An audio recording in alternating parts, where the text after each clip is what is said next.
આ કામે ભોગ બનનાર પોતે અમરેલી લાઠી પોતાની બહેનના ઘરે ગયેલ હોય અને ત્યાંથી ટ્રાવેલ્સની બસ મારુતિનંદન ટ્રાવેલ્સ લક્ઝરી બસમાં મુસાફરી કરી રહેલ તે સમયગાળા દરમિયાન ટ્રાવેલ્સના ડ્રાઈવરે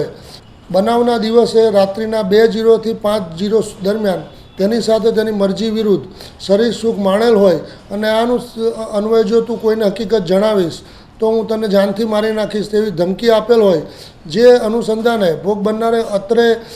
કાપોદ્રા પોલીસ સ્ટેશન ખાતે ફરિયાદ આપતા તેઓની ફરિયાદ હકીકત લઈ અને હાલ આ ગુનાની તપાસ second point Shri M.R. Solanki Kapodra police station નાઓ કરી રહેલ છે. આ કામે હકીકત એવી છે કે આ મહિલા અત્રેના સુરત શહેર ખાતે રહેતા હોય અને તેઓ પોતાની બહેનના ઘરે તારીખ 14/9/2024ના રોજ ગયેલ હોય અને પરત જ્યારે ગયેલ ત્યારે આ ડ્રાઈવર સાથે સંપર્કમાં આવેલા અને મોબાઈલ નંબરથી કંઈક વાતચીત કરવા માટે ડ્રાઈવર તેઓને દબાણ કરતો હતો તેવી હકીકત તેઓએ ફરિયાદમાં જણાવેલ અને પરત ફરતી વખતે પણ આ જ બસમાં તેઓ આવેલા અને તેની સાથે આ દુષ્કર્મનો બનાવ બનેલ છે.